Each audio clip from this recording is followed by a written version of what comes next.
देखो आदित्य अपनी निजी संग्रह से कलाई घड़ियां 12,600 रुपए में बेचता है।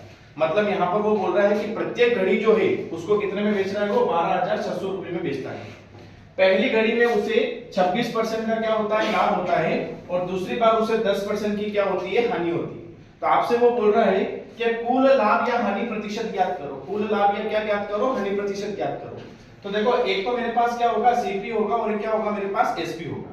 अब इस क्वेश्चन में ये बोला गया है बेटा कि 12,600 में प्रत्येक घड़ी को बेचता है बेटा। क्या बेचता है बेटा, 12,600 में प्रत्येक घड़ी को वो बेचता है। अब 12,600 में प्रत्येक घड़ी को वो बेचता है, तो दोनों का एसपी कैसा होगा, मेरे पास समान होगा कि नहीं होगा। अब यहाँ पर देखो, पहली घड़ी को वो 26% लाभ पर बेच रहा है, और दूसरे को कितने में बेच रहा है बेटा, 10% की किस पर बेच रहा है बेटा, वो हानि पर बेच रहा है। तो आप सबसे पहले क्या करा करो बेटा, इसकी वैल्यू निकाल लो। क्या करो बेटा, इसकी वैल्यू निकाल लो। तो यहाँ पर देखो बेटा 26% की वैल्यू क्या होने वाली है, तो 26% की वैल्यू होने वाली बेटा 13 बटे कितनी होगी बेटा, मेरे पास 50 होगी। कितनी होगी बेटा, 13 बटे कितनी होगी, 50। कैसे आई बेटा, इधर देखो, ये है 26 और इसके साथ जो प्रतिशत लगा बेटा ये हटेगा, तो बटे में कितना जाएगा मेरे पास, 100 जाएगा। अब इसको 2 से काटो बेटा, तो 2 से काटे बेटा किसी को, तो इसका आधा कितना हो जाएगा बेटा 13, और इसका आधा कितना होगा बेटा मेरे पास 50 होगा। तो 13 बटे कितने आ गए बेटा, 50 आ गए।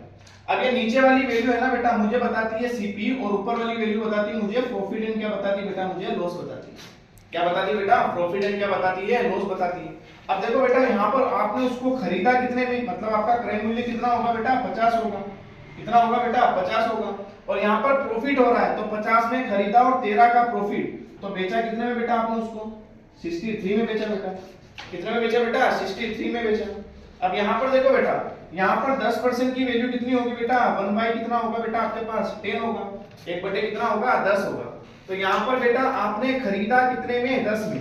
कितने में खरीदा बेटा, 10 में। और हानि हो रही बेटा, तो 10 में खरीदा, 1 की हानि, तो बेचा कितने में बेटा आपने पास, 9। अब देखो यहाँ पर बेटा प्रत्येक घड़ी को 12,600 में बेच रहा है, मतलब आपके पास जो एसपी की जो वैल्यू है ना बेटा, ये कैसे होने वाली है आपके पास, सेम होने वाली है। कैसे होने वाली है आपके पास, सेम होने वाली है। तो आप क्या करा करो बेटा, इसका एलसीएम ले लिया करो। क्या करो बेटा, इसका एलसीएम ले लिया करो। तो 63 और 9 का एलसीएम जो होगा बेटा, वो कितना होगा मेरे पास, 63 हो जाएगा। होगा कि नहीं होगा। अब प्रत्येक घड़ी का जो एसपी होना चाहिए बेटा, मेरे पास कितना होना चाहिए, 63 होना चाहिए। होना चाहिए कि नहीं होना चाहिए। अब देखो यहाँ तो ऑलरेडी मेरे पास कितना है बेटा, 63 है, 63 है कि नहीं है, लेकिन इसका एसपी मेरे पास 63 नहीं है।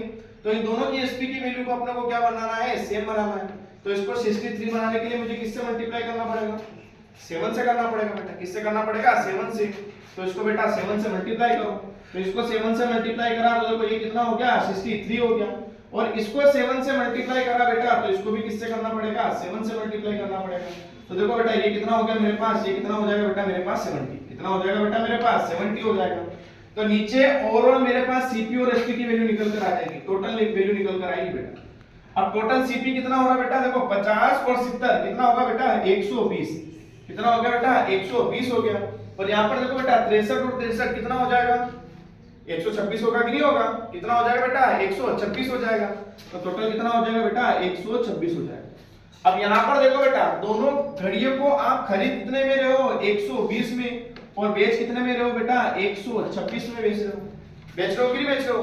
तो देखो दोनों घड़ियों को खरीदा 120 में और बेचा 126 में, तो लाभ कितने का हो रहा है बेटा, 6 का हो रहा है। प्रॉफिट कितने का हो रहा है बेटा, 6 का।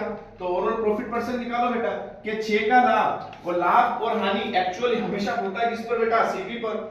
तो बेटा ओवरऑल 6 का लाभ हुआ बेटा, और कितने पे हुआ, 120 पर। और लाभ प्रतिशत निकालने के लिए 100 करूंगा, तो 0 से 0 कैंसिल, 6 कम की 6 और 6 दूनी की 12, 2 से काटा 2 पंजे कितना बेटा, 10। तो कितने परसेंट का लाभ होगा पूरे 100 में बेटा, 5%। कितने का होगा, 5%। ठीक है, नोट करो।